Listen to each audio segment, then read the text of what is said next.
Welcome, Beard Wizard family, to another rant. I'm your host, Beard Wizard Man, also known as Trevor on social media. So, interrupting our regular Beard Wizard reviews, which I normally would do today, I've had something rolling around in my head since heated discussions yesterday about AI images, AI art on Twitter and other social media yesterday, and we're going to talk about that in a minute. Before we jump into that, though, please do subscribe. Click that red button. We're trying to get to 20. We're almost at 2,800. We're trying to get to 3,000 subscribers by the end of the year and hopefully be able to meet our goal of 5,000 by next year. So I would appreciate every one of you who joins and clicks that button and shares it with your friends. If you found this video beneficial, be sure to let me know. Also, check out, and I'll put the links. I should have done it before I'm going to put links in the video description below to my other AI discussion videos on this channel. So if you're interested, I did a response to Shad's video, Shadiversity, if you're not familiar, and a couple of other AI discussions. I think one or two other videos. So I'll put those links below in case you're interested in the full stance on where I'm coming from. But more specifically, I started to realize that it's almost like we're having two different conversations when we're talking about AI. Excuse me. And the more I thought about it, I realized that those of us who are creators and artists who have a problem with the way that AI works are saying one thing, and then the people who are supportive, the AI bros, the non-artists, the people out there who are just using this as a gimmick or a way to make money quickly, are using a different argument. And some of it, I think, is out of just sheer ignorance. I think part of it is we on the artist side, and now I'm only speaking for me, and the way I feel about it, but I think hopefully I can kind of encapsulate what a lot of other artists are feeling. And I think we are speaking a totally different language, if you will, about the problem that we're seeing with AI and why AI bothers us so much. And the more I thought about it, the more I realized what the actual argument is, and why all of the arguments in favor of AI, like from Shad and others, are, in a sense, straw men, whether they intend them to be or not. And I think some of it's intentional. Some people, Shad, for example, is a shameless grifter. It was evident yesterday when he posted all these different things about how his art is getting better. And he's posting more AI images, which still look like garbage. But in a sense, he's thinking his skill is getting better when really only the program is getting better at pretending to create art. And he's attributing his growth as an artist. Again, we're putting that all in quotes because while some of the stuff Shad does, Shad is legitimately an artist and a writer, but some of the stuff he's putting out is not art. And some of the things he's claiming that make him an artist do not. Prompting Midjourney to spit out images does not make you an artist. So I wanted to break down what I believe the core argument is and why everything that Shad and the other AI bros are presenting as defense are meaningless, completely irrelevant. Thank you, whoever joined. If you're here in the live stream, you have questions, let me know. If you're watching the recording, do leave me a comment. Let me know what you think. If you have any questions, I'd be more than happy to answer anything. If you have any clarifications or if I missed something, please let me know. That's the one thing I'm not going to do. I'm not going to shut down discussion like some of the AI bros do, unless you are just going to come at me and tell me that AI is awesome and I'm wrong. Then fine, go play with your toy. Stop pretending to be an artist. You're just LARPing, and you can move on. Other than that, if you have legitimate questions, let me know. Anyway, the core of the argument, what I really wanted to get to, and the more I thought about this and rolled this around in my head, is why AI is theft. And it has absolutely nothing to do with the end user, and it has nothing to do with the product that's coming out of, say, Midjourney. Let's use Midjourney as an example because that's the research I did before the show. specifically on Midjourney, but to understand like OpenAI, ChatGPT, Stable Diffusion, all of those use a similar model to what we're going to talk about. So why that is theft has nothing to do with yeah, I know, Ed. AI in the future is very scary because of its nefarious uses, and that's a totally separate topic that we really need to worry about. Of AI being used to fool people, especially with the word just escaped me, but where they can make somebody look like somebody else, and the face changing and all that stuff. That could get really ugly in the future. But the core of an artist's argument, and I don't think they understand it because they're not artists, but the core of our argument is that our creations, the things that we make, are being used to create a product without our compensation or permission. And all the AI bros, the defenders, Shad, and all of them are like, but it's transformative. It doesn't copy images. It doesn't blah, blah, blah, blah, blah. They're talking about the end product, what the end user, say using Midjourney, does with the tool that they're using, the product that they have purchased in some cases. And that's a key factor in this argument, if you will, that it's a product that is being purchased. So I want to break this down for those of you who are not artists, for those of you who are not creators, to understand where I'm coming from. Because what I do, sure, there's something tangible. There's something tangible out of what I do. There's a book. But to a lot of people, the time, the effort, the skill, the years of work that goes into this is not tangible to them. They don't understand that concept.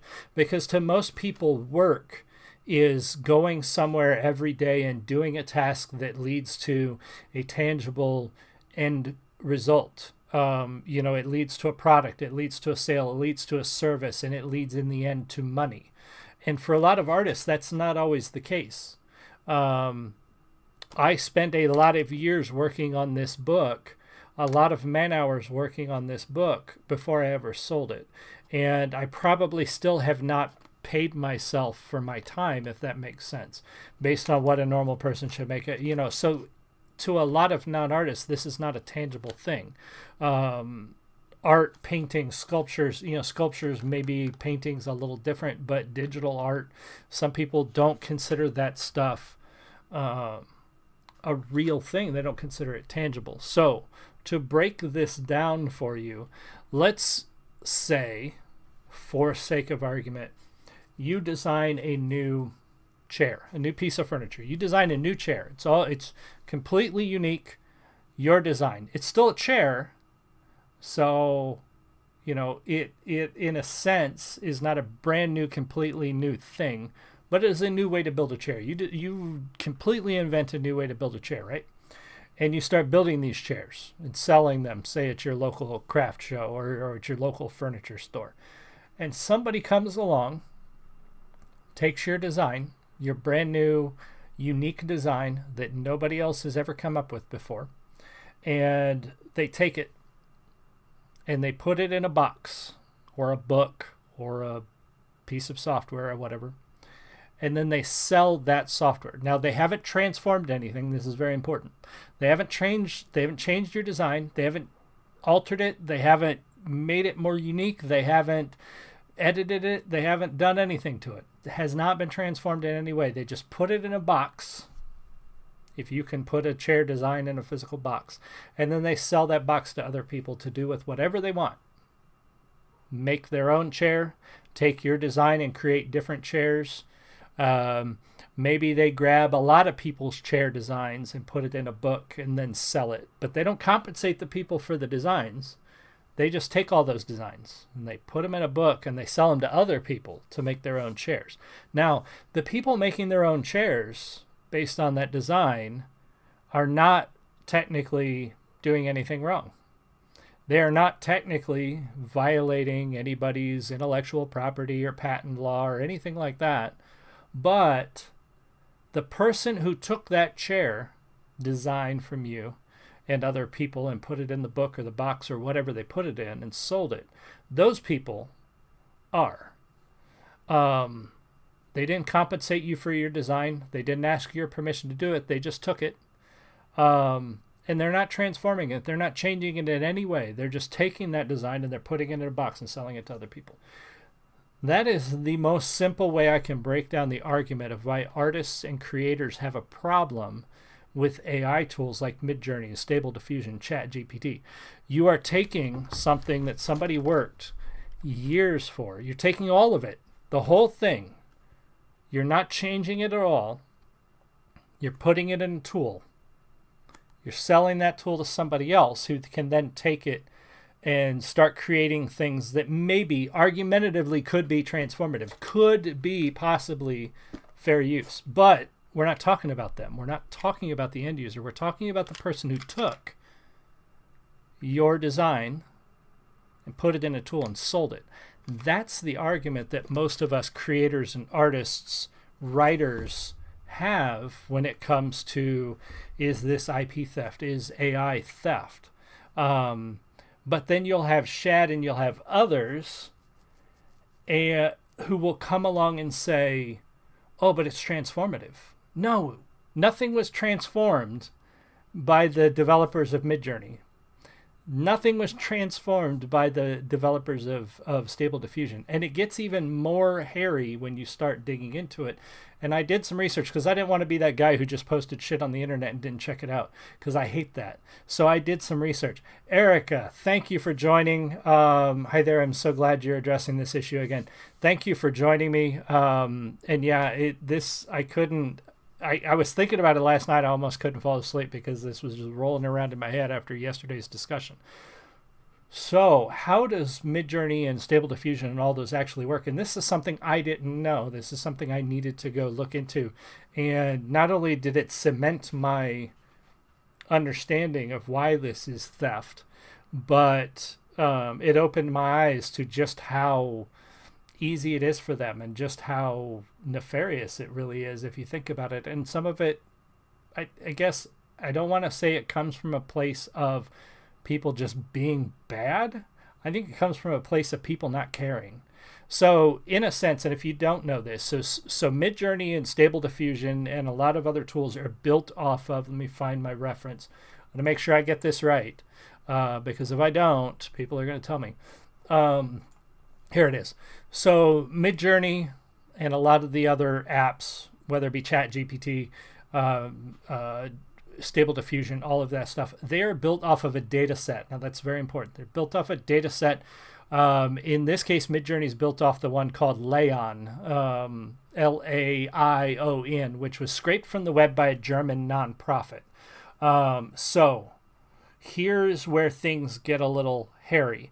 So first of all, the German nonprofit, this Laion, who built the data set, they're just scraping images wholesale off the internet, putting them in a database, essentially, that stores the images. They're not changing anything. They're not transforming anything. So it's not transformative. I don't care what you say. It is not fair use, except that this German data set, whoever hosts this, is a nonprofit. They're not doing it for commercial use. And this almost feels like talking about a rich person hiding money in Switzerland, or using charity in a way to not pay taxes. Because if you think about it, this German nonprofit, which technically makes it fair use because they're not commercial, could be fair use. That's still argumentative. Scrapes all these images and drops them in a data set. And then Midjourney, or the developers of Midjourney, the developers of Stable Diffusion, whoever, will link their tool to that data set to train their program. And then they sell their program. But the developers of Midjourney, the developers of Stable Diffusion, and all the others that are using this data set are still not transforming the original material. So it's not fair use. They're not commentating on it. They're not parodying it, making a parody of it, if that makes sense. They're not doing reviews of it. They're not They're not changing it in any way, and that is the core of what makes fair use fair use.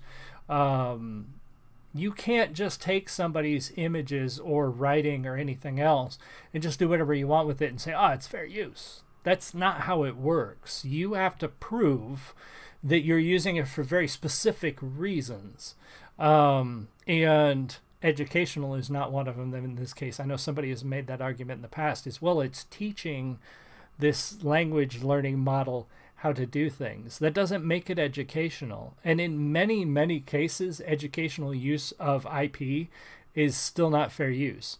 A lot of educational facilities, schools, all of that still have to pay licensing fees. They still have to buy the product or material or IP that they're teaching off of. So even claiming that it's educational does not make it fair use. So Shad and all the others that are like, oh, this is fair use, this is transformative, they are looking at the wrong part of the process. They're looking at their part, the part that they liked, the pretty fancy shiny pictures that they can create, saying that's fair use. Maybe. That's argumentative, but it's not the argument. And that's kind of where I think we're getting bogged down in, is we're all arguing about, oh, AI is not art. It's not art. We're arguing about, well, the guys who use it to create products are violating IP. They're not. Maybe they are. Maybe they're not. That's going to be a hard case to make. But, and this is why the authors who recently sued that Book 3 data set, and ChatGPT or OpenAI, one of those, that's why they might have a case, because they're not suing. You don't see anybody out there trying to make a lawsuit against somebody like Shad, who's using Midjourney to create garbage. Nobody is going after him. We're arguing with him, we're pointing fingers, we're calling him an idiot because he is, but nobody's trying to sue him because there's no case there. We know there's no case there. There is a case, though, against those programs, those developers, those products that are being sold. And they are being sold. Midjourney, if you don't know, I wasn't sure, so I looked it up again. I don't want to be the guy that posts stupid on the internet without looking. Midjourney does offer 4 monthly plans at varying prices from $10, $30, $60, and $120. You have the opportunity to test drive it for 25 generations, meaning 25 garbage images you can spit out without paying for it. So in a sense, Midjourney is taking wholesale images, data, writing, if it's ChatGPT. They're putting it in their tool, they're taking their tool and they're selling it. No different than if somebody came into your house, took something you owned away from you, and gave it to somebody, well, actually sold it to somebody else without compensating you. In every sense of the word, that is theft. And the only reason some people don't think it's theft is because they don't view this as a tangible thing. They don't view my time, my effort, my work as tangible. Even though I'm holding a book, they still don't believe this is tangible. And I think it goes to the same mindset of, I think if you drew a Venn diagram of people who support AI, of people who believe piracy should be just, it's no big deal, people who think that all art and writing should be free to everybody, no questions asked. I think if you drew a Venn diagram, there would be huge overlap in those groups of people, including the people who think that artists shouldn't be paid commissions and they should just be able to do it because it's just so easy to draw. Well, it's so easy to draw, do it yourself. I think if you drew a Venn diagram of all those people, there'd be a huge amount of overlap because they do not view the effort of artists as real things. They don't view it as tangible effort. And the only other thing I really wanted to address in this is related to the argument that, oh, it's out of the box. There's no way you're going to put AI back in the box. Yeah, you're right. It's never going to go away. This is here to stay. Very true. But the effort is to hamstring this toy to the point that it cannot be used for commercial use, because here's the other side of the argument that people are avoiding. And Shad even made this argument in his video. He said, well, if you get good at AI, when everything goes to AI, then you'll be able to get a job, as an AI artist. And if you don't get good at it, then you're just going to be behind the curve. If too many folks, yeah, I agree, Erica. If copyright is ever given to AI creations, we are in for a world of trouble when it comes to what corporations are going to do with that. And they are not going to hire people like Shad who get good at prompting Midjourney how to spit out, really shiny images of Supergirl. They are not going to hire that person because you can train any intern to do what Shad's doing.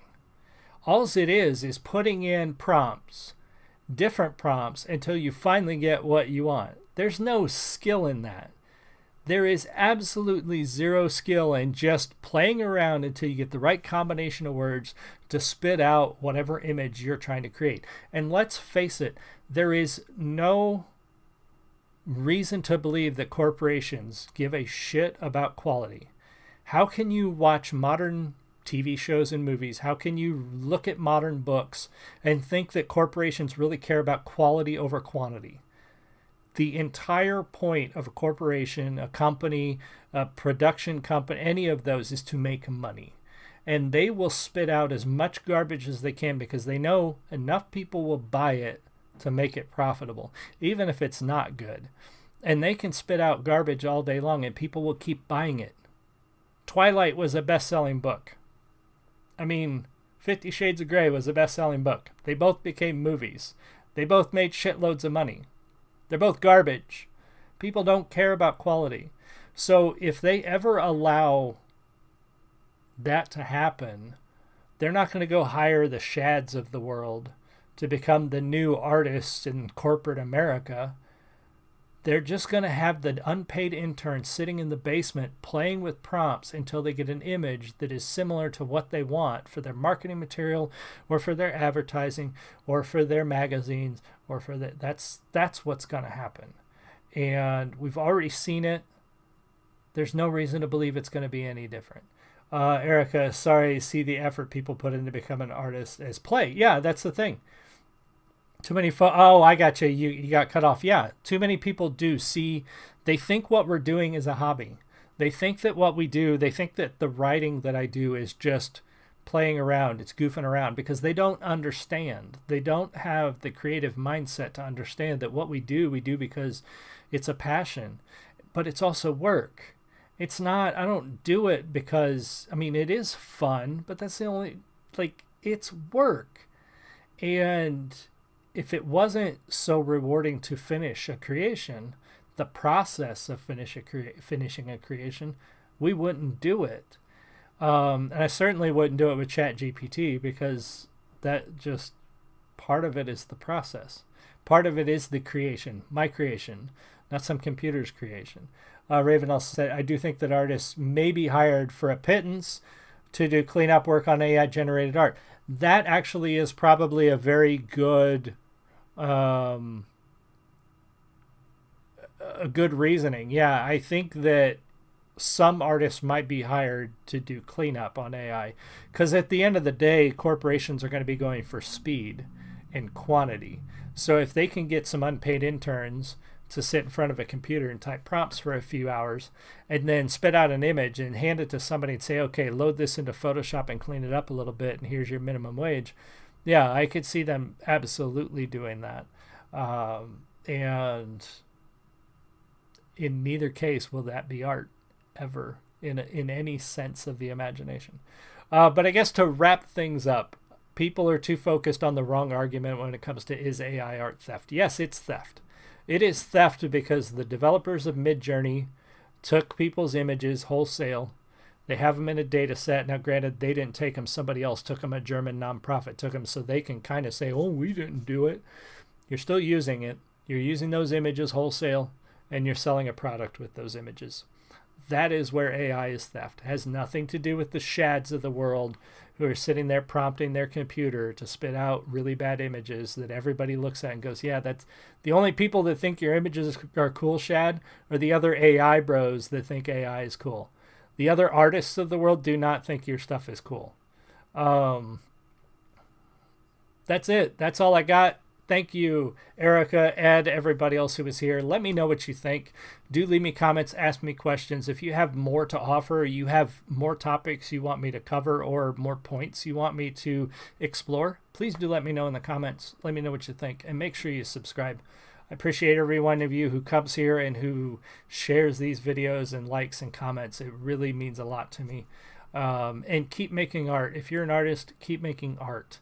If you're using AI to play around with, I don't have a beef with you. I don't have a beef with that. There are many people I follow and in my feeds and in my, who are playing around with AI. It's disappointing to see people still using it and basically promoting it, but I don't have a problem with you. I have a problem with people who are selling it as if it's their own. I have a problem with people who are going out there pretending to be artists, using AI, and I have a problem with people who are selling AI books and images without telling anybody. If you are creating books with ChatGPT and putting them on Amazon and you're not telling anybody it's AI, you're a piece of garbage. Same thing with people who go to conventions and try to sell prints of AI generated shit and not telling anybody it's AI, you're a piece of garbage because you're lying to people. And you know it because if you thought it was honest work, you'd tell people up front. You don't tell anybody, you're a piece of garbage. You're lying to people. So thank you, Erica, Ed, everybody. Thank you for subbing. I really appreciate that. Get back to the drawing. Make good art, Erica. Appreciate it. I will see you guys all again soon. You have a great one. Much love. Bye.